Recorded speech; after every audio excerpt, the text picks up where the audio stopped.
Tanku Cauca es analista internacional, ha hablado con nosotros por este tema y hoy está aquí en el piso en Primera Tarde. ¿Cómo está, Dan? Buenas tardes. Buenas tardes, muchas gracias por la invitación. Bueno, es realmente para temer lo que está pasando porque se había dejado de hablar por un tiempo, sí, sobre todo por los casos de ébola que hubo lamentablemente en muchos países, pero la amenaza sigue latente y este video evidentemente lo confirma, ¿no? Sí, desde ya también confirma el hecho de que tiene una campaña de relaciones públicas muy pensada, muy sofisticada, digna de una agencia de publicidad sofisticada, porque están utilizando a un periodista británico capturado para transmitir un mensaje negativo hacia Occidente, y esto hay que tenerlo muy en cuenta. Pero la realidad es que, como en parte dice este video, hace 40 días que están azotando la ciudad de Kobane, que es de predominancia kurda, muy cerca de la frontera con Turquía, y no han logrado conquistarla, a pesar de que hay más de 200.000 kurdos refugiados en Turquía, que han huido despavoridamente de toda la zona, porque hay más de 70 aldeas kurdas en los alrededores de Kobane, y están cometiendo todo el arsenal de masacres y del manual terrorista que se pueden uno imaginar, haciendo asesinatos masivos de la gente y decapitaciones de la gente que capturan a las mujeres y son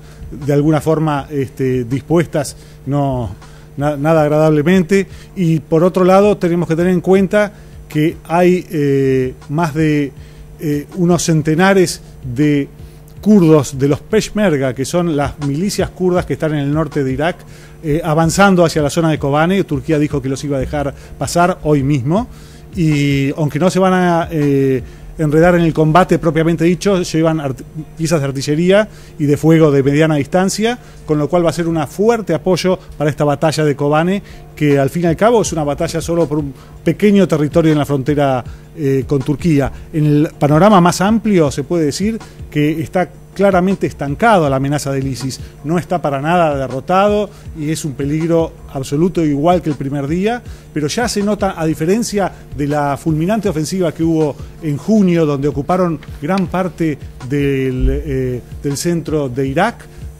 cuando cayó la segunda ciudad más importante iraquí de Mosul bajo su égida, y más de 3 millones de personas también bajo su égida, incluyendo pozos petrolíferos, campos fértiles de la famosa media luna fértil de la Mesopotamia, y desde ese momento, que fue muy fulminante, donde el ejército iraquí hizo implosión y se desvaneció, dejando todo este territorio bajo su poder, convirtiéndose así en la organización terrorista más rica y más poderosa del mundo, dado que tenía todo este tipo de recursos que surgían del territorio que controló. En este momento está, yo diría, estancado y tal vez en retroceso. Este mismo fin de semana ha perdido una importante ciudad, aunque está al sur de Bagdad, nada menos, un pueblo, diría yo, con fuertes bajas. Y también ha perdido una ciudad muy importante, que es la conexión entre el ISIS en Irak y en Siria, donde ellos quieren armar un Estado, y lo ha proclamado el Califato Islámico, un Estado continuo, borrando por supuesto las fronteras de los estados actuales. Y en ese sentido, la caída de la ciudad de Rabia en la frontera les impide las comunicaciones entre las dos partes de su autoproclamado califato. Esto indica que están estancados y tal vez en retroceso. Eso no significa que la batalla de Kobane se pueda ganar o perder, porque realmente se está disputando hace 40 días. Turquía tiene una actitud muy llamativa de casi apoyo al ISIS, aunque claramente no está a favor del ISIS, pero mucho menos está a favor de los kurdos que están defendiendo la ciudad. De hecho, los consideran como parte del grupo terrorista PKK, que lo mencionaba en el video recién, y por supuesto no hay ningún tipo de ayuda y no permiten que les llegue la ayuda. Pero Occidente está presionando, y de hecho están llegando fuerzas kurdas desde los Peshmerga que acabo de mencionar, y también hay ayuda aérea de las operaciones norteamericanas y occidentales en general de la OTAN, que están entregando armamentos y apoyo logístico a los que están resistiendo en Kobane. Recién hacía Dan mención a que deberían tener un gran jefe de relaciones públicas o de prensa, ¿no? ¿Cuál es, si se puede hacer un análisis de la diferencia de este último video con los primeros que hemos visto, que tenían otra disposición, terminaban con las decapitaciones de los protagonistas, estaban vestidos con esa suerte de túnica naranja? Digo, hay una diferencia marcada con este último video. ¿Se puede hacer una lectura de esto?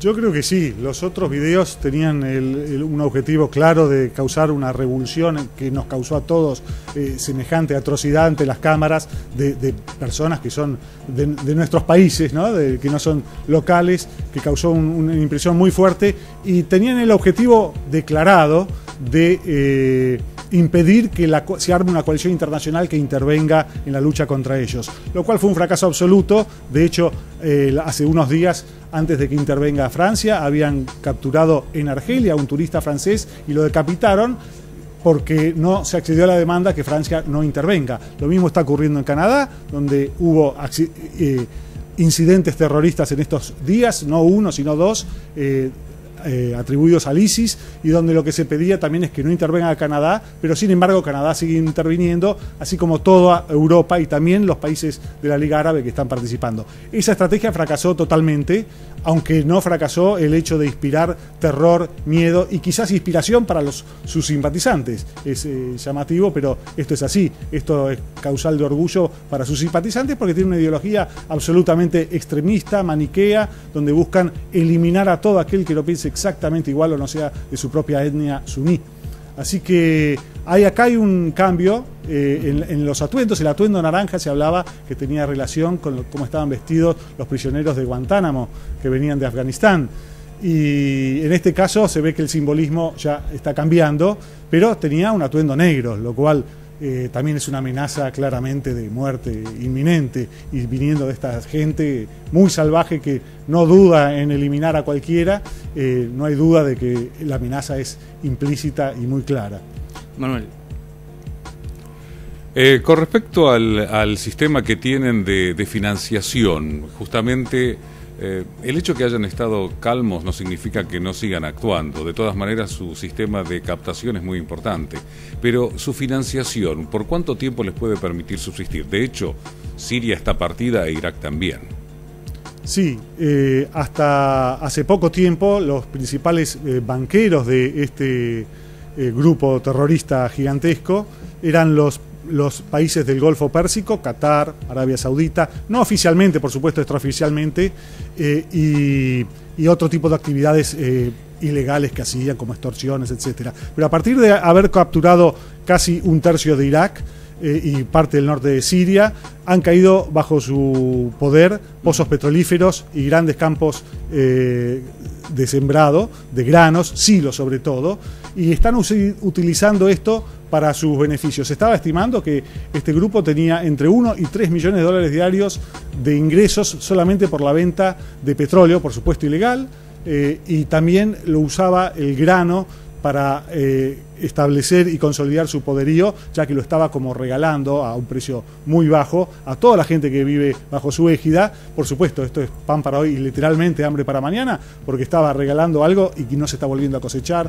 Esto va a traer un problema muy serio de hambrunas en unos meses cuando se terminen lo que está estoqueado en los hilos. Sin duda tiene autofinanciamiento muy importante en este momento, pero también la coalición que está combatiéndolos ha tomado nota de eso y ya ha comenzado a atacar los pozos petrolíferos, las refinerías y también los hilos de granos, que son su fuente un poco de poder con la población local.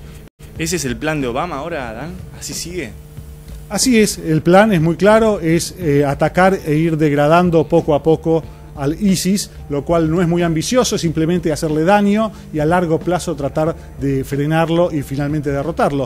No hay duda, y lo dijo Obama y también la OTAN y toda la coalición internacional de más de 40 países que está combatiendo al ISIS, que la lucha principal tiene que estar hecha por los propios iraquíes y los propios sirios dentro de su propio territorio.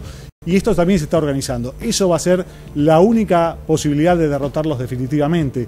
Y sabemos que no es nada sencillo, ya que poderosos ejércitos de la región no es que han sido derrotados, sino que simplemente se han desvanecido ante el avance de este grupo, que tiene raíces locales bastante profundas. Son suníes, como la parte del territorio y la población que ellos están dominando, y están enarbolando una bandera de opresión de este grupo, que es muy clara en Siria y también en Irak. Históricamente el actual gobierno de Bagdad es chiita y ha presentado bastantes problemas en cuanto a la integración de todas las minorías, y no tan minorías, sino sectores de la sociedad iraquí. Esto ha hecho que los sectores suníes del ejército de Bagdad, legítimo, hayan desaparecido, y en muchos casos se hayan unido al propio ISIS, donde importantes militares de la época de la dictadura de Saddam Hussein se unieron a su estructura militar.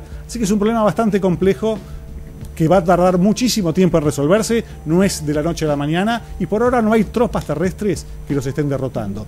Sí se los está degradando, se los está atacando, y como acabo de mencionar, se los ha frenado. Pero es una batalla, y la batalla hay que pelearla, y el resultado es realmente incierto.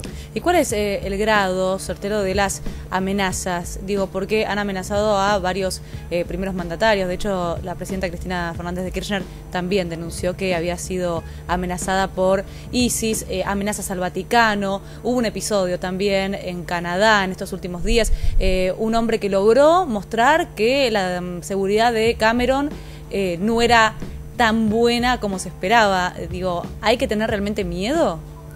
Yo diría que no hay que tener pánico, pero hay que tener mucho cuidado, porque estas amenazas son completamente reales y, como acabas de mencionar, se están realizando. Hace poco el propio vocero del ISIS dijo al mundo y llamó a todos sus seguidores a realizar atentados, aunque sea de lo que se llama lobos solitarios, sin ninguna infraestructura, y hizo toda una serie de llamamientos a, por ejemplo, atropellar a la gente en la calle, y estaban hablando inclusive de atentados terroristas, no contra personalidades, sino contra, ellos llaman asesinatos demostrativos, contra cualquier persona de Occidente.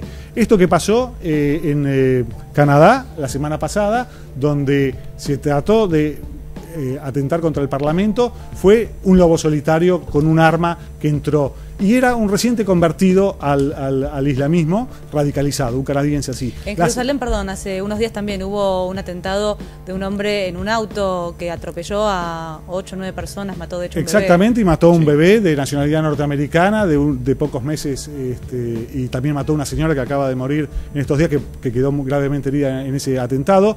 Y es muy similar al atentado que ocurrió también en Canadá, unos días antes de este que estábamos mencionando, donde una persona atropelló a 2 policías, a uno lo mató y el otro quedó herido, pero pudo eliminarlo, y era una de las personas radicalizadas que estaban bajo la lista de estudio de potenciales terroristas allegados al ISIS y al islamismo extremo. Esto ya ocurrió en Canadá, ocurrió en Bruselas, donde en el Museo Judío de esa ciudad hubo un atentado del grupo terrorista a cargo de un ciudadano francés, Nemuch se llamaba, que fue atrapado, y donde mataron a 4 personas completamente inocentes. Y lo mismo ocurrió hace unos días en Australia. Así que vemos que este llamado a realizar actos terroristas y a hacer amenazas grandilocuentes es para tener muy en cuenta. Las amenazas, por supuesto, son reales, sobre todo cuando hablamos del Papa, que está teniendo una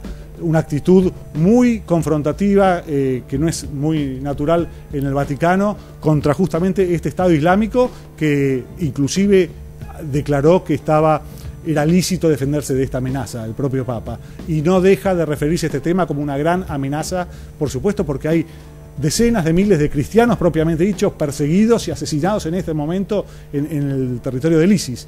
Y por supuesto que sus amenazas son reales, pero está realmente en este momento concentrado en su zona de combate, que tiene todos los frentes abiertos. Está combatiendo en Irak, está combatiendo en las zonas del Kurdistán, en Irak y en Siria, está combatiendo en la zona de Jordania, está combatiendo en el Líbano. O sea, el combate es en todos los frentes, y no creo que tenga tiempo de organizar grandes atentados, salvo estos llamados hechos terroristas así aislados. Ratifican, Dan, todo el tiempo la amenaza a Occidente. Había amenazas puntuales a Merkel, a Obama, a Cameron, a diferentes mandatarios de Europa.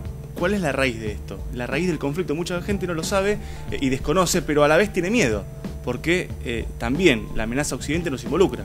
Por supuesto. Bueno, hay un fin pragmático, que era tratar de evitar o ahora revertir la acción de Occidente y de Estados Unidos en particular, junto con la OTAN, sobre su califato, que tiene un poder realmente, es única superpotencia del mundo y su capacidad de atacar y destruir objetivos ya se está haciendo sentir con mucha fuerza sobre ellos. Eso fue originalmente, pero por otro lado su ideología lo dice muy claramente. Quieren hacer bandear la bandera del califato en el Vaticano, en la Casa Blanca, lo están diciendo en España también. Y lo muestran con videos casi cinematográficos. Es increíble, pero sí, siguiendo la línea de que tienen como una visión de propaganda de alta sofisticación, es verdad, han hecho videos dignos de Hollywood explicando su ideología y explicando que quieren establecer el califato mundial, lo cual es un delirio, pero por supuesto en el camino pueden hacer mucho daño mediante este tipo de atentados terroristas. Claro, y en este caso, Dan, hacíamos mención a lo que sucede, ¿no?, a estos ataques solitarios, y le quería consultar, usted hablaba de quizás células que pueden estar latentes o personas que están siendo estudiadas, sospechadas. ¿Cómo es que una persona que quizás desarrolló gran parte de su vida, que estudia, parece asimilada en una sociedad, de pronto se le despierta el llamado, quizás a veces a pesar de su propia familia, y se une al ISIS? En general son casos de personas muy alienadas en su propia sociedad, quizá hijos de inmigrantes, quizá inmigrantes mismos que ya tienen nacionalidad, pero vemos este tipo de locura asesina en muchas personalidades, en muchas sociedades. Locos que agarran fusiles y empiezan a matar a alumnos en un colegio secundario. Este tipo de patología son comunes en Occidente, y cuando se les da una ideología, se les da un fin, esta gente realmente puede causar mucho daño, porque a su locura o a su odio hacia todas sus frustraciones y hacia todo su entorno se le suma un fin mesiánico, donde van a llegar al paraíso, donde van a cambiar el mundo, y juntado estas dos patologías, diría yo, producen este tipo de gente que es increíblemente peligrosa y son terroristas a tener muy en cuenta. Dan, le agradecemos por la visita, muchas gracias. Muchas gracias a ustedes por la invitación.